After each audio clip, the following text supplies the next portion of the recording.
1800년대 최악의 살인자 잭 더 리퍼. 빅토리아 여왕이 통치하고 있던 영국의 빅토리아 시대의 런던의 밤을 공포의 무대로 만든 인류사 최초의 연쇄살인마. 급작스럽게 벌어진 신체훼손 살인사건. 그리고 시작과 마찬가지로 갑작스레 막을 내린 한 연쇄살인마의 관기급. 뚝 그치지 않으면 잭 더 리퍼가 와서 잡아간다. 런던 시민에게 뿌리 깊은 두려움을 새기고는 마치 존재하지 않았던 것처럼 호련히 사라진 잭 더 리퍼. 당시 런던을 자신의 살인극 무대로 사용하며 연쇄살인범을 뜻하는 단어.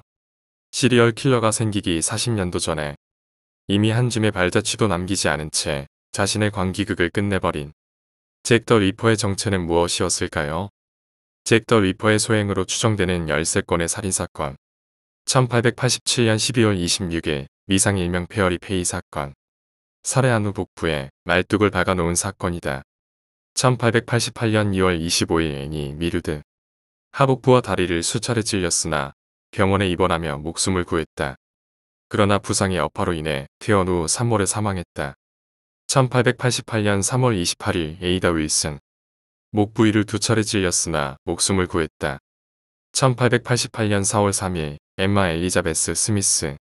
습격당해 국부의 둔기를 삽입당하기까지 하나 숙소로 복귀 이후 친구의 도움으로 병원에 입원하나 혼수 상태에서 2일 후 사망했다. 1888년 8월 7일 맞더 테브럼. 목 부위를 찔렸으며 총 39군데 달하는 자상을 입고 사망했다. 1888년 10월 2일 미상 일명 관청의 미스터리. 런던의 화이트홀에서 머리 없는 여성의 시신이 발견되었고 그녀의 한쪽 팔은 템스강 근처에서 발견됐다. 한쪽 발의 경우 시신 근처에 묻혀 있었지만 나머지 신체 부분은 발견되지 않았다. 1888년 11월 21일 애니 파머. 목 부위에 상처를 입고 출혈이 있었으나 목숨을 구했다. 1888년 12월 22일 로즈 마일리. 목을 졸려 질식사당했다. 1889년 5월 31일에서 10월 25일 엘리자베스 잭슨. 이 기간 동안 템스강에서 그녀의 시신 부위들이 발견됐다. 1889년 7월 17일 앨리스 맥켄지. 여러 상처와 멍과 함께 좌측 경동맥이 잘린 채 사망했다. 1889년 9월 10일 미상. 일명 핀친 거리의 살인. 더 화이트홀 미스테리. 때처럼 목이 잘린 여성의 몸통 부위 시신이 발견됐다. 그러나 더 화이트홀 미스테리 때의 시신과는 조금 다르게 팔은 절단되지 않아 있었다. 1891년 1월 31일 프란시스 콜즈. 목 부위에 자상을 입고 살해됐다. 후두부의 상처로 미루어 볼 때 죽은 뒤 땅에 던져진 것으로 추정됐다. 1891년 4월 24일 캐리 브라운. 목을 졸린 뒤 자상을 입고 살해됐다. 허리와 다리에도 자상이 있었으며 사타구니 부위에 큰 자상이 발견됐다. 그녀의 침대 위엔 잘려나간 난소가 있었다. 잭 더 리퍼의 살인으로 확실시되는 5건의 살인. 1888년 8월 31일 금요일. 피해자 메리앤 니콜스. 당시 나이 43세. 신장 157cm. 직업은 매춘부. 새벽 0시 30분 술집에서 나와 2시 30분경 화이트채플 거리에서 마지막으로 목격됐다. 새벽 3시 30분에서 45분 사이에 런던 시립병원 건너편인 벙로우 거리에서 시신으로 발견됐다. 그녀의 시신이 발견되기 30분 전까지 현장에 소란은 없었다고 한다. 시신 발견 당시 바닥에 소량의 출혈이 흐르고 있었다. 우측 뺨과 하관 부근에서 피하 출혈. 그리고 좌측 뺨 부분에서도 둥근 피하 출혈이 발견됐다. 아마 잭 더 리퍼가 뒤에서 목을 조를 시 주먹 내지는 엄지손가락의 압박으로 인한 자국으로 추정된다. 혀에서 열상, 즉 찢어져 생긴 상처가 있었다. 좌측 귀 아래 부분에서 시작된 10cm가량의 자절창, 즉 찔리고 베인 상처가 발견됐다. 그 바로 아래 2.5cm가량 아래에서 시작되어 우측 목 부위까지 20cm에 달하는 자상도 발견됐다. 칼날이 긴 나이프에 의해 생긴 것으로 추정되며 이 목뼈인 경추 부위의 자상으로 인해 목에 분포하는 정맥인 경정맥이 절단되었다. 살해된 후에도 그녀는 허벅지와 특히 복부를 반복적으로 난폭하게 찔렸다. 범행에 사용된 흉기는 칼날이 긴 나이프 하나였을 것이라 장점결론 지어졌다. 1888년 9월 6일 런던의 공동묘지에 매장됐다. 1888년 9월 8일 토요일. 피해자 애니 체프먼. 당시 나이 47세. 신장 150cm. 직업은 매춘부. 새벽 1시 45분경 간이 숙소에서 요금을 지불하지 못하고 쫓겨난 후 새벽 5시 30분경 메리앤 니콜스가 살해된 곳에서 불과 1km량 떨어진 햄버리 거리에서 한 중년 남성과 서서 이야기하던 것을 마지막으로 새벽 6시 29분경 시신으로 발견됐다. 메리앤 니콜스 때처럼 뒤에서 목 부위에 칼날이 긴 나이프로 자상을 입혔으며 거의 목이 절단되어 있다시피 할 정도였다. 그녀의 튀어나온 혀와 부은 얼굴을 미루어 최초 질식사시켰을 가능성도 있다. 복부가 크게 갈라져 있었고 그 안에서 나온 창자는 그녀의 어깨에 닿을 정도로 나와 있었다. 그녀의 자궁은 마치 손상을 피하려고 한 것처럼 질 상부에서부터 절제되어 방광의 후면 3분의 2 정도가 함께 제거되어 잭 더 리퍼의 전리품으로 사라졌으며 직장에는 손상이 없었다. 메리앤 니콜스 때와 같이 살인 도구는 15에서 20cm가량의 길고 날카로운 칼날의 나이프였을 것으로 잠정 결론 지었다. 1888년 9월 14일 공동묘지에 매장됐다. 1888년 9월 25일에서 29일 잭 더 리퍼가 1888년 9월 25일에 작성한 편지가 이틀 후인 27일 런던의 언론사인 센트럴 뉴스 에이전시에 도착했다. 기어 보스로 시작되는 이 기괴한 편지에서 잭 더 리퍼는 자신은 매춘부를 증오하며 앞으로 살인이 계속된다는 예고와 함께 경찰은 자신을 결코 잡을 수 없다고 비아냥거렸다. 그리고 마지막에 스스로를 잭 더 리퍼라고 서명하며 이 연쇄 살인마는 잭 더 리퍼라는 이름으로 불리게 됐다. 편지를 받은 센트럴 뉴스 에이전시는 이틀 후인 29일에 수사과에 편지를 넘겼다. 이후 해당 편지는 친애하는 보스에게라는 이름으로 불리게 됐다. 1888년 9월 30일 일요일 피해자 엘리자베스 스트라이드 당시 나이 44세 신장 165cm 스웨덴 태생의 매춘부 새벽 0시 40분경 어느 거리에 있는 국제 노동자 교육 클럽 바로 앞에서 마지막으로 목격된 후 새벽 1시경 시신으로 발견됐다. 쇄골 아래 양쪽 가슴 전면부에 피와 출혈로 인한 피부 변색됐다. 역시 목 부위에 나이프로 인한 자상이 발견됐다. 발견 시 피가 계속 흐르고 있을 정도로 목 부위에 심한 자상을 입었다. 근처에서 목격자가 시신을 발견한 것을 알아챈 잭 더 리퍼가 살인 후에 가졌던 해부의식을 포기하고 달아난 것으로 추정됐다. 1888년 10월 6일 이스트 런던 묘지에 매장됐다. 무덤 번호 15509 같은 날 마이터 광장 피해자 캐서린 에드우즈 당시 나이 43세 신장 152cm 직업은 매춘부 엘리자베스 스트라이드의 시신이 발견된 곳에서 약 900m가량 떨어진 마이터 광장에서 새벽 1시 44분경 시신으로 발견됐다. 당시 순찰을 돌던 경찰이 새벽 1시 44분에 시신을 발견했는데 불과 14분 전만 해도 해당 위치에 아무 이상이 없었다고 증언했다.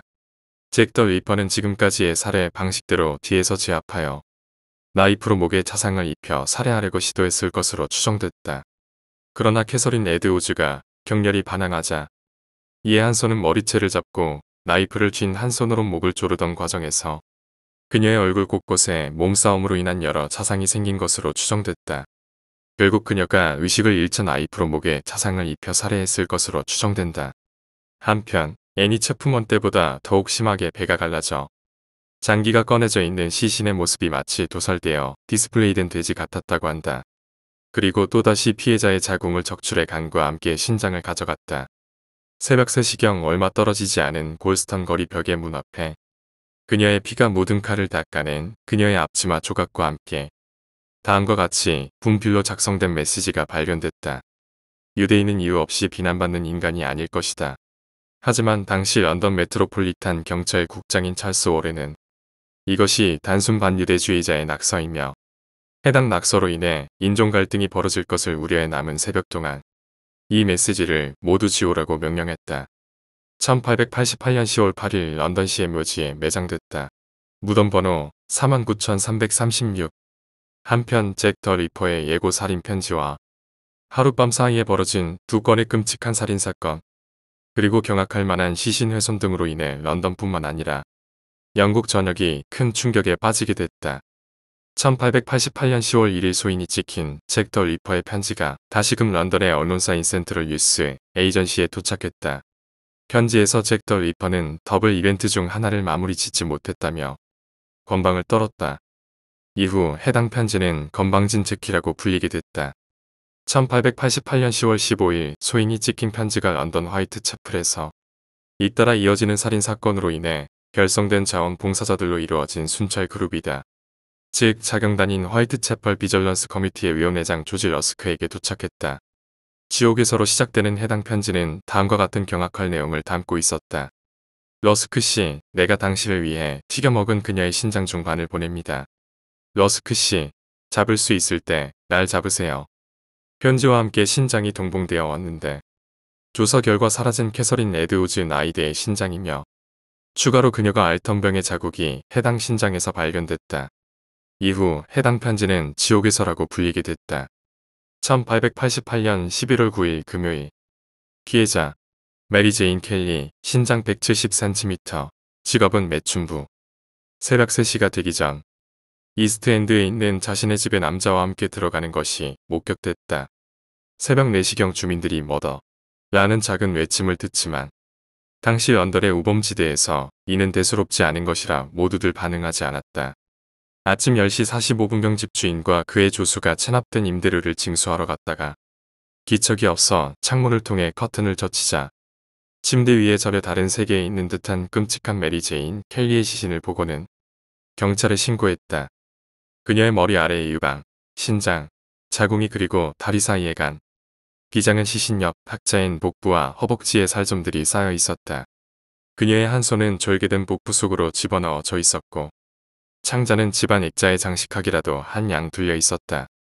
1888년 11월 19일 세인트 패트릭의 천주교 공동묘지의 매장. 이 상상도 할 수 없는 마지막 살인을 끝으로 잭 더 리퍼는 마치 애초에 존재하지 않았던 것처럼 호련히 자취를 감췄다. 잭 더 리퍼에 대한 공통된 증언, 그리고 300명에 달하는 용의자, 개긴, 하층민 복장이 아닌 것으로 미루어 상류층의 사람, 어두운 곳에서도 정확히 장기를 적출한 것으로 미루어 의학적 지식이 해박, 그가 남긴 것으로 확실해 보이는 유대인에 대한 메시지로 미루어 볼 때 유대인일 가능성이 있음. 빅토리아 여왕의 손자인 엘버트 빅터. 정신 이상 병력이 있고 1892년 사망한 원인이 매독이었다는 소문이 돌며 광기에 내몰린 왕자가 창녀들을 차례로 살해하자 이에 영국 왕실은 죄상을 감추기 위해 음모를 꾸몄을 것이다. 엘버트 빅터 왕자는 실제 살인이 벌어지던 날에 런던에 있지 않았던 것으로 밝혀졌다. 프랜시스 텀블티 런던 경시청 수사과장 존 리틀차일드가 수사 과정에서 가장 강력한 용의자로 본 인물로 이 미국인 의사라면 잭 더 리퍼의 해부 지식이 설명된다고 추리했다. 프랜시스 텀블티는 1888년 11월 24일 미국으로 달아났으며 이후 잭 더 리퍼의 살인도 멈췄다. 그러나 그는 미국과 캐나다 등지에서 의사 행세를 하며 돈을 벌던 캐나다 또는 아일랜드 출신의 가짜 의사였던 것으로 밝혀졌으며 4명의 남성을 강제 추행한 혐의를 지니고 있던 동성애자였다. 당시 그는 불법이었던 동성애 혐의로 기소되자 외국으로 도망쳤다. 그가 매춘부를 혐오한 것은 사실이나 범죄 심리상 동성애자가 매춘부를 연쇄 살해한다는 것은 희박한 이론이며 무엇보다 범죄에 대한 증거가 전무했다. 몬테규 존 드루이트 그의 풍모는 당시 잭 더 리퍼를 목격했다는 증언 속 잭 더 리퍼의 풍모와 비슷했다. 당시 영국 수사당국의 책임자가 적은 메모에 의하면 몬테규 존 드루이트야말로 가장 강력한 용의자이며 정신병 또한 앓고 있었다고 한다. 잭 더 리퍼의 첫 번째와 두 번째 살인 때 그의 소재가 불명했으며 의사라는 직업은 잭 더 리퍼의 해박한 해부 지식을 설명해줬다. 잭 더 리퍼의 마지막 살인으로 알려진 1888년 11월 9일 이후 그는 12월 1일 템스강에 뛰어들어 자살하였고 이후 잭 더 리퍼의 살인 행각이 중단되며 많은 대중들에게 가장 유력한 잭 더 리퍼로 알려지게 됐다.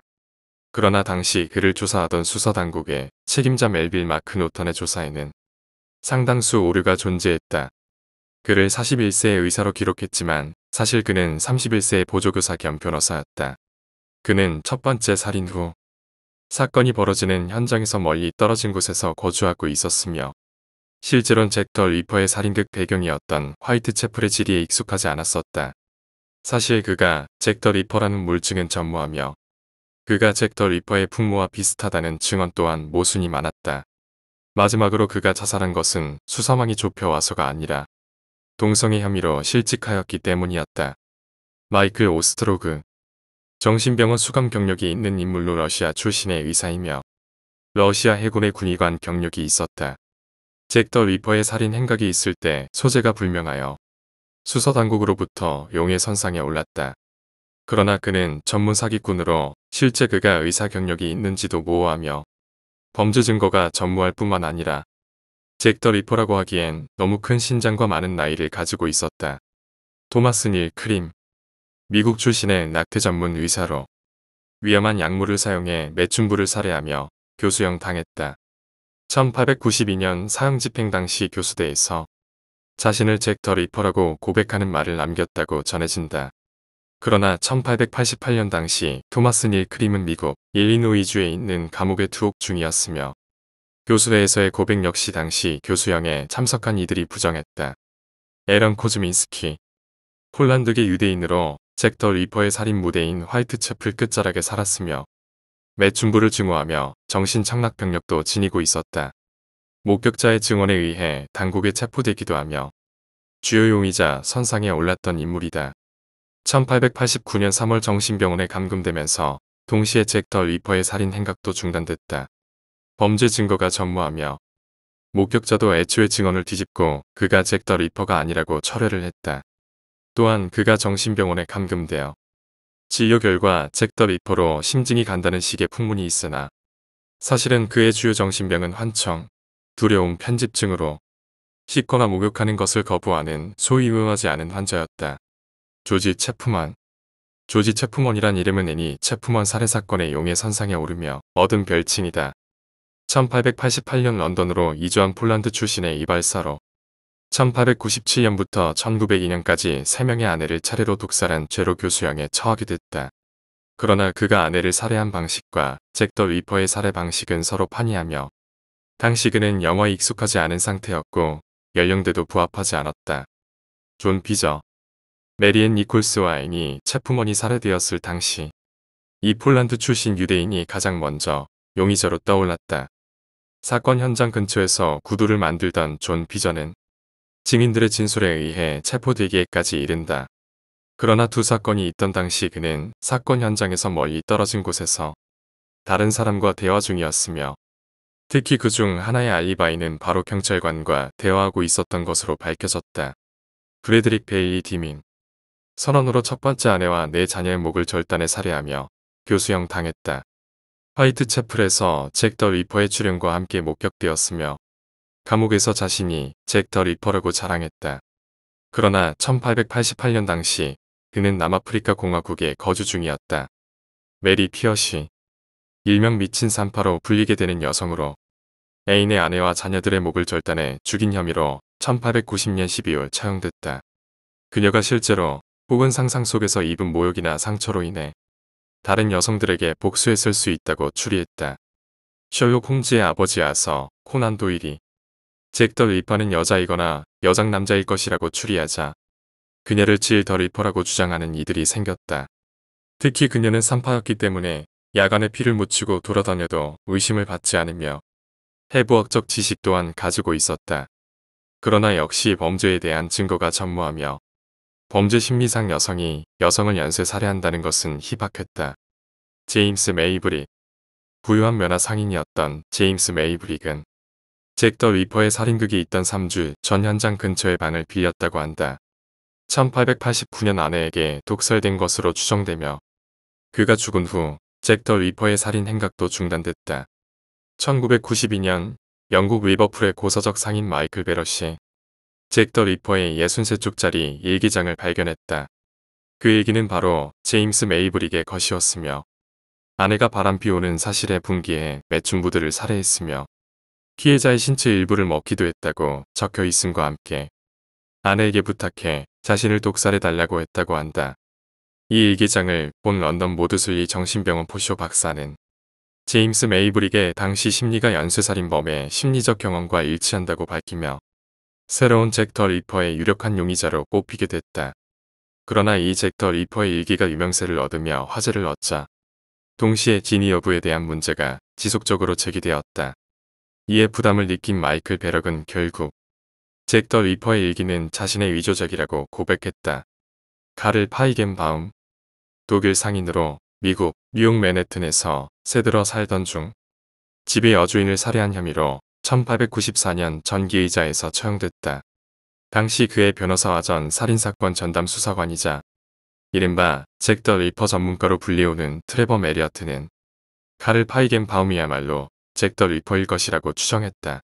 카를 파이겐바움은 자신의 변호사에게 여성에 대한 증오와 토막살인에 대한 욕구를 인정했다. 당시 화이트채플은 런던 항문과 비교적 가까운 거리에 위치해 있었는데 독일 상선 라이너가 런던에 정박한 기록이 있으며 승선 명단엔 카를 파이겐바움도 있는 것으로 확인됐다. 때문에 당시 카를 파이겐바움은 살인을 저지른 후 정박 중인 배를 타고 바로 도피하며 검문을 피했을 것으로 추정했다. 이러한 일명 잭 더 리퍼 전문가를 자처하는 트레버 메리어트 전 영국 형사의 저서로 인해 2011년에 이르러 영국 BBC에서 카를 파이겐바움의 교도소 수감 당시에 기록된 이른바 몽타주를 잭 더 리퍼의 몽타주라고 발표하며 가장 최근에 그리고 가장 강력한 잭 더 리퍼의 용의자가 탄생하게 되었지만 사실 트레버 메리어트의 이러한 주장은 또 다른 언론을 통한 잭 더 리퍼의 치장으로 치부되기도 했다. 실제로 사건 당시 런던항과 가까운 화이트채플의 특성 때문에 사단국은 사건이 주로 주말에 이루어지는 것으로 미루어 금요일에 입항해 토요일이나 일요일에 출항하는 수송선과 선원들에 대한 대대적인 수사를 벌였지만 잭 더 리퍼의 살인과 연관된 일정을 보유한 수송선은 단 한 척도 발견하지 못했다. 살인마 잭 더 리퍼를 향한 대중적 열풍이 만들어낸 허상. 역사상 가장 잔악하며 예고 살인장을 보내며 경찰을 조롱하는가 하면 불과 14분 만에 사람을 살해하고 해부의식까지 마친 뒤 호련히 사라지는 불가능한 살인을 저지르더니 어느 순간 마치 애초에 존재하지 않았던 것처럼 그 자취를 감춰버린 살인마 잭 더 리퍼. 잭 더 리퍼와 잭 더 리퍼 전문가라는 말을 만들어내며 21세기 최첨단 현대 범죄조사 발전의 초석이 된 인류사 최초의 연쇄 살인범. 살인마 잭 더 리퍼.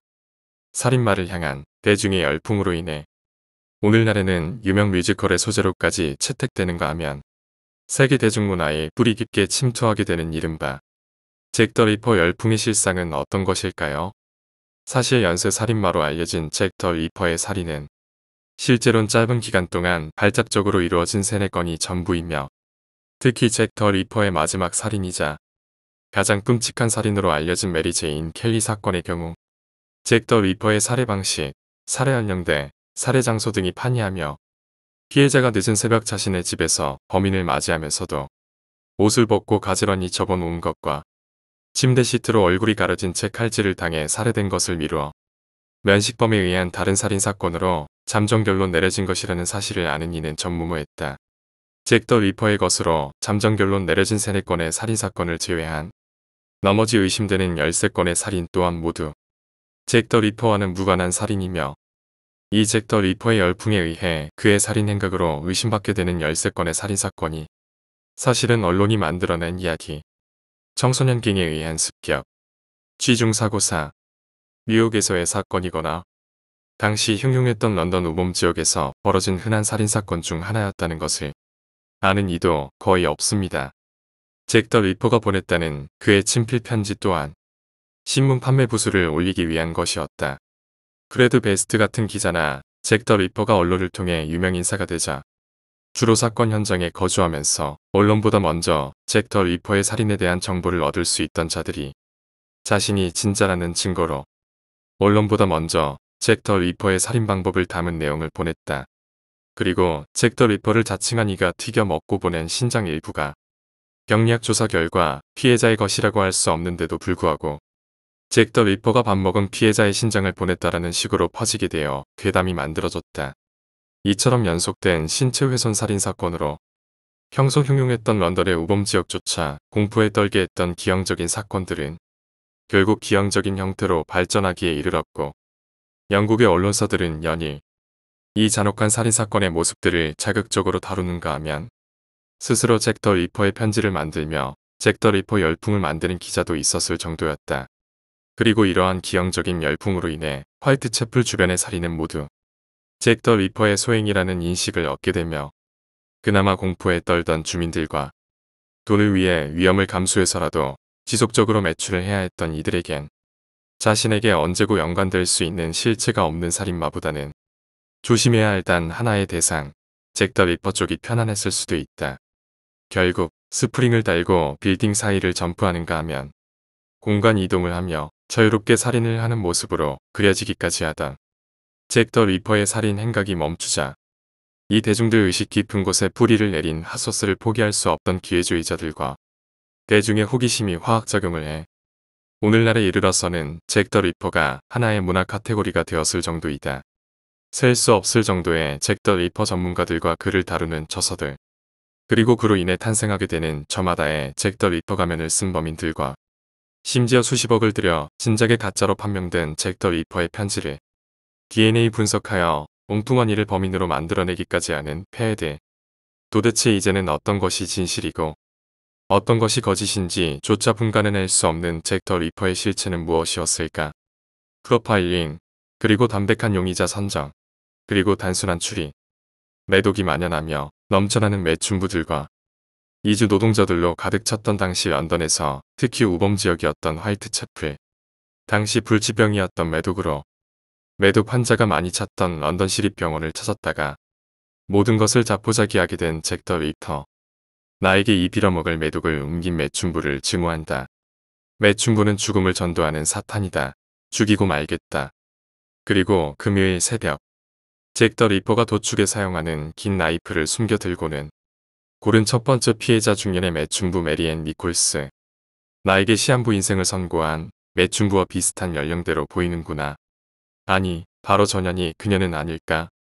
그리고 그녀에게 다가가 흥정하는 척하다 거칠게 뒤에서 목을 조르며 첫 번째 살해를 시도한 끝에 그녀 얼굴 곳곳에서 나타나는 출혈과 같은 엉성한 살인 시도의 자국들. 그녀를 죽인 후에도 걷잡을 수 없는 분노로 나이프를 사용해 수차례 반복적으로 복부와 허벅지를 찌르며 광기를 해소한 잭 더 리퍼. 9일 후 토요일 새벽 런던 시립병원에서 1km가량 떨어진 곳에서 다시금 잭 더 리퍼의 눈에 들어온 두 번째 피해자 중년의 매춘부 애니 체프만. 나에게 죽음을 선사한 매춘부가 저기 있구나. 전현을 죽이면 나도 매독에서 해방되어 살 수 있을지 몰라. 또다시 벌어진 살인. 그리고 더욱 심해진 매독으로 인한 정신병과 광기로 살해 후 문 밖으로 피해자의 창자를 꺼내는가 하면 스스로의 전쟁으로 명명한 매춘부 살해의 증거이자 전리품으로 매독을 전달한 직접적인 주체인 여성의 성기를 적출해간 잭 더 리퍼. 정육점을 하며 다소의 피가 묻은 채 거리를 걸어도 의심받지 않으며 피해자의 장기를 자신의 작업장에 있는 도축물들과 섞어 놓음으로써 의심을 피함과 동시에 두 번째 살인으로 인해 정당성을 부여받은 듯한 고양감과 서서히 진행돼가는 매독으로 인한 정신착란들. 그리고 1888년 9월 30일 일요일 유대계 상인이었던 잭 더 리퍼가 들린 사교클럽 유대인 사회주의자 모임에서 벌어진 불화. 이 망할 유대계 놈. 같은 유대인인 나를 무시하다니. 이러니 유대인이 욕을 먹는 것이다. 그렇게 발작적인 분노에 휩싸여 클럽에서 나오자 바로 앞에서 잭 더 리퍼 눈에 들어온 중년의 매춘부 엘리자베스 스트라이드. 망설임 없이 분노에 차 살인을 저지른 잭 더 리퍼에 의해 가슴 전면부에 피와 출혈이 생기게 되는 피해자와 해부의식을 하려던 찰나 인기척을 느끼고는 그대로 도망쳐버린 잭 더 리퍼. 젠장. 기껏 전쟁에서 이겼는데도 전리품을 챙기지 못했구나. 사회조차도 나를 무시하는 것인가. 풀리지 않은 광기에 휩싸인 잭 더 리퍼가 900m가량을 돌던 끝에 발견한 다음 희생자. 중년의 매춘부 캐서린 에드우즈. 게다가 불과 40분 전 분노로 인해 갑작스러운 살인을 하다가 목격자의 눈에 띌 뻔했던 잭 더 리퍼를 안심시키는 지형적 조건. 여기라면 경찰이든 누구든 나를 방해할 놈이 오는지 살피기에 최적이군. 그리고 살해 과정 중 그녀의 격렬한 반항으로 인해 모든 것이 자신의 뜻대로 이루어지지 않는다고 분노한 잭 더 리퍼에 의해 마치 도살되어 디스플레이된 돼지와 같은 형상으로 처참하고 무참한 시신을 만드는 그 과정이 불과 14분 만에 이루어졌는데 당시 경찰과 함께 현장을 본 외과 의사 프레데릭 고든 브라운은 시신 해부 과정을 미루어 의학적 지식이 아닌 명물의 절단 과정에서 생긴 습성이 보인다는 견해를 피력했으며 경찰 측의 토마스 본드 의사 또한 사람 신체에 대한 지식을 가진 자가 아닌 정육점에서 이루어지는 교살의 기술적 지식이 보인다고 결론을 냈다. 추가로 프레데릭 고든 브라운은 한 사람에 의해 벌어진 이 해부의식은 5분 정도 걸렸을 것이라고 주장했다. 이번에야말로 전쟁에서 승리한 증거물을 가져가겠다. 그렇게 적출된 피해자의 자궁과 신장, 그리고 그에게 남은 또 다른 과제, 빌어먹을 유대인 놈을 위해 메시지를 남겨야겠군. 피해자의 피를 묻힌 피해자의 앞치마 조각과 함께 분필로 써놓은 잭 더 리퍼의 메시지. 유대인은 이유 없이 비난받는 인간이 아닐 것이다. 이 메시지가 범인에 의해 작성되었음을 고려할 때 범인 자신이 유대계였음을 시사했다. 매독으로 인해 인지 능력을 상실해 가던 잭 더 리퍼가 남긴 이 같은 철자와 문법적 오류의 글. 이렇듯 매독이 퍼지며 뇌 기능에 퇴보가 있던 잭 더 리퍼에게 당시 들리던 환청. 부도덕한 짓을 해라. 그리고 잭 더 리퍼 아내의 증언. 남편에겐 노이로제와 같은 문제가 있어요. 밤새도록 거리를 돌아다니기도 하고요. 추가로 당시 잭 더 리퍼가 살던 곳이 이사한 곳을 포함해 모든 살인사건이 벌어지던 지역을 원형으로 감싸는 지형적 프로파일링과 일치했다. 한편 잭 더 리퍼의 광기에 참 마지막 살인 장면을 목격하게 되는 한 인물.